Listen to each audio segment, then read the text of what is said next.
जी हाँ, तो हम हाजिर हैं इंतखाबी जंग को लेकर। जी हाँ, सुबह 7 बजे से लगातार वोटिंग हो रही है और पल पल की अपडेट हम आपको फाइनल बता रहे हैं किस तरीके से लोग पोलिंग बूथ पर नजर आ रहे हैं, वोट कास्ट कर रहे हैं और क्या क्या मुद्दे हैं। अगर वोटिंग परसेंटेज की बात करें तो मजमूई तौर पर पहले बात महाराष्ट्र की कर लेते हैं। महाराष्ट्र में आज 288 सीटों को लेकर वोटिंग हो रही है। वहीं अगर हरियाणा की बात करें तो हरियाणा में 90 सीटों को लेकर वोटिंग हो रही है। हरियाणा में आपको बता दें कि वोटिंग परसेंटेज बनिस्बत महाराष्ट्र के ज्यादा उसमें इजाफा दिखाई दे रहा है। वहीं महाराष्ट्र में एक कहीं ना कहीं वोटिंग परसेंटेज में कमी आ रही है। बात अगर 12 बजे की करें तो वोटिंग परसेंटेज हमारे सामने आ चुके हैं। हम आपको बताएंगे कि महाराष्ट्र में इस वक्त वोटिंग परसेंटेज क्या कुछ रिकॉर्ड की गई है।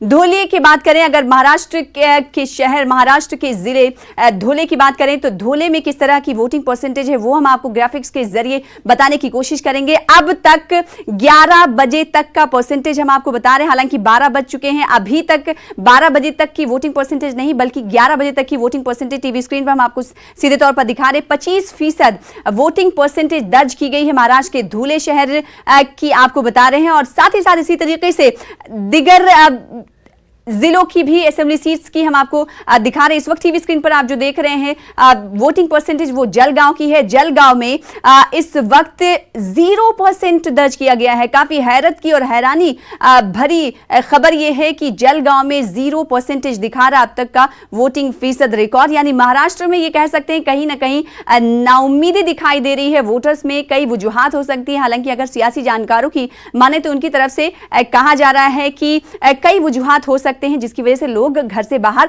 नहीं निकल रहे हैं। वही बात एक वक्त में गुलबर्गा, जो कि कांग्रेस का गढ़ माना जा रहा था, गुलबर्गा में क्या कुछ वोटिंग फीसद रिकॉर्ड की गई है 11 बजे तक की, ये हम आपको ग्राफिक्स के जरिए बताने की कोशिश करेंगे। तो इस वक्त आप सीधे तौर पर जो देख रहे हैं ग्राफिक्स वो 90% यानी 90% गुलबर्गा से बड़ी खबर यह है कि 90% वोटिंग परसेंटेज यहां पर रिकॉर्ड की गई है। गुलबर्गा की ग्राफिक्स हम आपको दिखा रहे हैं। और अकोला की अगर हम बात करें तो अकोला में 15.9% इस वक्त वोटिंग परसेंटेज रिकॉर्ड की गई है। ग्राफिक्स के जरिए हम आपको टीवी स्क्रीन पर इस वक्त दिखा रहे हैं। तो लगातार हम महाराष्ट्र की बात कर रहे हैं, हरियाणा की वोटिंग फीसद भी हम आपको बताएंगे, लेकिन इस वक्त महाराष्ट्र क्योंकि बड़ा कई सीटें हैं यहाँ पर 288 सीटें हैं जिसको लेकर वोटिंग हो रही है और वोटिंग परसेंटेज भी लगातार हम आपको बता रहे हैं। तो वोटिंग परसेंटेज लेकर हम साथ में हाजिर हैं। सीएम सिटी की अगर बात करें, क्योंकि साउथ वेस्ट से यहाँ पर उम्मीदवार हैं देवेंद्र फडणवीस, किस्मत आजमा रहे हैं। अगर यहाँ की बात करें तो 18.4% यहाँ पर वोटिंग फीसद रिकॉर्ड की गई है नागपुर की। तो नागपुर के अलावा भी कई और शहरों की बात करेंगे, असेंबली सीट की बात करेंगे जहां पर आज पोलिंग हो रही है। महाराष्ट्र के पोलिंग बूथ्स को लेकर लगातार हम आपको दे रहे हैं। तो लगातार हमारी नजर बनी हुई है महाराष्ट्र एवत महल की। अगर हम बात करें तो वहां पर क्या कुछ वोटिंग परसेंटेज है हम आपको बताएंगे। 19% इस वक्त पोलिंग रिकॉर्ड की जा रही है। 19% ये एवत महल की बात कर रहे हैं महाराष्ट्र के, जहां पर वोटरों ने हक राय दही का इस्तेमाल किया है। अगर नासिक की बात कर ले, नासिक की ग्राफिक्स टीवी स्क्रीन पर हम आपको दिखा रहे हैं। इस वक्त 15% वोटिंग परसेंटेज रिकॉर्ड की गई है।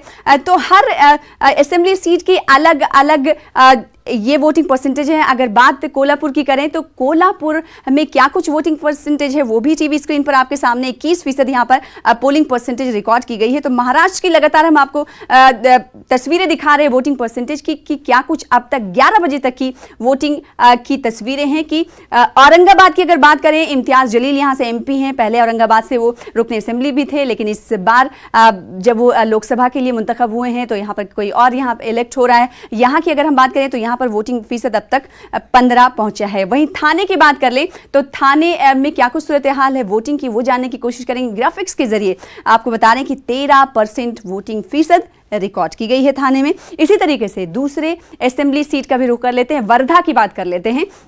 वर्धा में इस वक्त 5% वोटिंग हो रही। ग्राफिक्स के जरिए हम आपको दिखा रहे हैं सबसे कम परसेंटेज यहां पर रिकॉर्ड की गई है। एक तरीके से मजमूई तौर पर यह कहा जा रहा है कि महाराष्ट्र में हम ये कह सकते हैं कि कहीं ना कहीं पोलिंग परसेंटेज में कहीं ना कहीं कमी देखी जा रही है। अगर उस्मानाबाद की करें तो उस्मानाबाद में तकरीबन 12% वोटिंग फीसद रिकॉर्ड की गई है। तो कई असेंबली सीट्स हैं, 288 असेंबली सीट्स हैं। लगातार हम आपको बता रहे हैं कि कितनी कितनी वोटिंग फीसद रिकॉर्ड की गई है। अगर गोंदिया की बात करें तो गोंदिया में 22% वोटिंग परसेंटेज अब तक, यानी 11 बजे तक का ये पूरा आंकड़ा लेकर हम आपके सामने हाजिर हैं।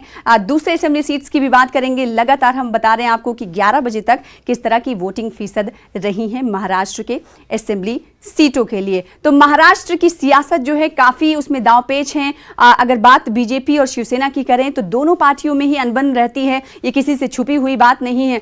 वहीं अगर एनसीपी और कांग्रेस की बात करें तो एनसीपी कांग्रेस इस बार इत्तेहाद की हुई है और मैदान में है। ऐसे में ये तमाम सियासी पार्टियां की जो किस्मत है वो क्या होगी वो 24 अक्टूबर को पता चलेगा। लेकिन मजीद तफसीलात महाराष्ट्र को लेकर क्या है और क्या कुछ तफसीलात अबू हुरैरा नई चीज लेकर हमारे सामने मैजिक वॉल के साथ हाजिर हैं। अबू हुरैरा। जी सना, बहुत बहुत आपका शुक्रिया। जाहिर सी बात है कि लोकसभा चुनाव में हमने इस वॉल का मैजिक आपको दिखाया था। ये मैजिक वॉल है जिसमें हम आंकड़ों के ज़रिए बहुत कुछ अपने नाजरीन तक पहुंचाते हैं।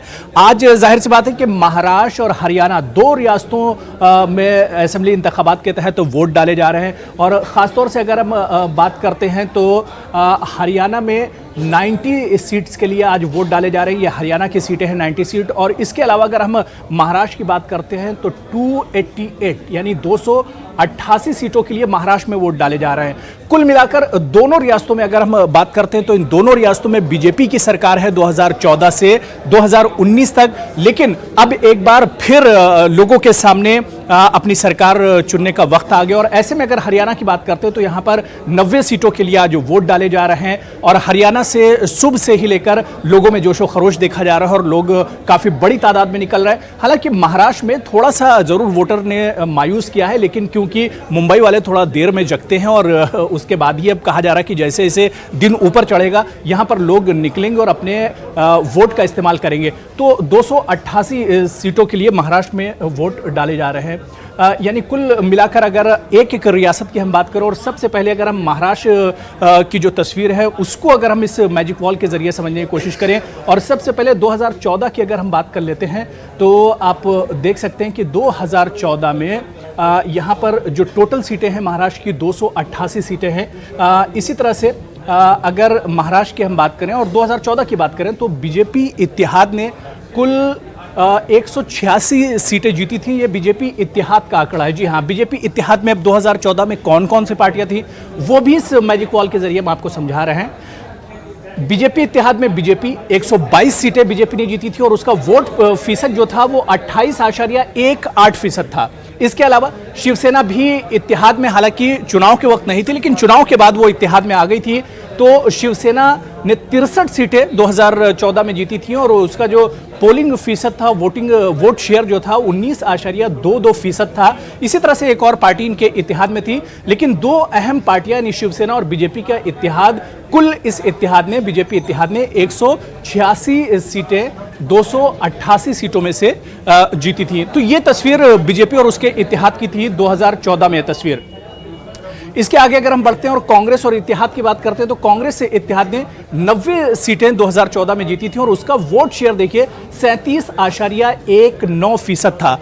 यानी यहां पर एक चीज और बहुत अहम हो जाती है, खासतौर से अगर बीजेपी इत्तेहाद की हम बात करते हैं तो बीजेपी इत्तेहाद के आंकड़े की अगर हम बात करते हैं तो बीजेपी इत्तेहाद के खाते में 2014 की अगर हम बात करें तो उसमें कुल मिलाकर जो सीटें गई थी वो 90 सीटें थी कांग्रेस इत्तेहाद की। लेकिन मैं आपको ये समझाना चाह रहा था कि जो वोटिंग परसेंटेज, वोट शेयर की अगर हम बात करें तो 186 सीटें बीजेपी इत्तेहाद ने जीती थी और उसका वोट फीसद 47.87% था। लेकिन वहीं पर आप देखिए कि सिर्फ 90 सीटें कांग्रेस इत्तेहाद ने जीती थी लेकिन उसका वोट फीसद 37.19% था। यानी वोट शेयर में बहुत ज्यादा डिफरेंस नहीं था। यहां अगर हम कांग्रेस इत्तेहाद की बात करें, कांग्रेस के साथ इत्तेहाद में कौन कौन सी पार्टियां थी, कितनी पार्टियां थी, तो आप यहां पर देख सकते हैं कि कांग्रेस ने 42 सीटें जीती थी 2014 में, एनसीपी के खाते में 41 सीटें गई थी। इसी तरह से समाजवादी पार्टी के खाते में 1 सीट और जो दूसरी इत्तेहादी जो पार्टियां थी उन्होंने 3-3 सीटें जीती थी। तो कुल मिलाकर कांग्रेस इत्तेहाद के खाते में 90 सीटें गई थी, जिसमें से एनसीपी का भी एक अच्छा खासा शेयर था, जिसने 41 सीटें 2014 में जीती थी। लेकिन ये इत्तेहाद सिर्फ 90 सीटों पर ही एक तरह से सिमट कर रह गया था और काफ़ी ज़बरदस्त जीत जो हुई थी वो बीजेपी इत्तेहाद की हुई थी।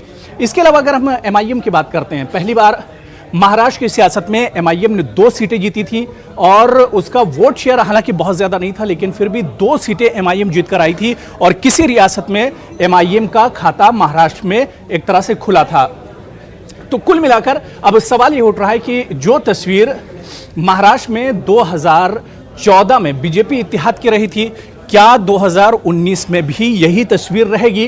क्योंकि अगर हम बात अब 2019 की करें तो शिवसेना और बीजेपी इस बार दोनों इत्तेहाद में हैं, दोनों मिलकर चुनाव लड़ रहे हैं। क्या वाकई में ये तस्वीर और बदलेगी? क्योंकि बीजेपी लगातार, जो बीजेपी के लीडर हैं वो दावा कर रहे हैं कि ये तस्वीर, ये फिगर बदलेगा और जीत 2014 के मुकाबले में 2019 में बीजेपी की और ज़्यादा बड़ी होने जा रही। तो ये देखना एक तरह से बहुत दिलचस्प होगा। इसके अलावा अगर एक और रियासत की हम बात करते हैं, हरियाणा की अगर हम बात करते हैं, तो हरियाणा में कुल सीटें 90 सीटें हैं और 90 सीटों में 2014 की अगर बहुत जल्दी हम तस्वीर आपको दिखा देते हैं तो इन 90 सीटों में से बीजेपी इत्तेहाद को 47 सीटें गई थी। इसके अलावा आईएनएलडी इत्तेहाद को 20 सीटें गई थी, कांग्रेस को 15 सीटें गई थी, आदर्श को 8, जेजेपी को 0 और आम आदमी पार्टी भी 2014 में लड़ी थी, उसके खाते में 0 यानी एक भी सीट नहीं जीत पाई थी। लेकिन आप यहां पर देखिए कि 90 सीटों में से 46 सीटें दरकार थीं जादुई आंकड़े को पाने के लिए और इक़्तिदार तक पहुंचने के लिए, जबकि 47 सीटों पर जीतकर एक तरह से ये आई थी। तो ये हरियाणा की पूरी तस्वीरें जो हम आपको 2014 की जो हम आपको समझा रहे हैं लगातार।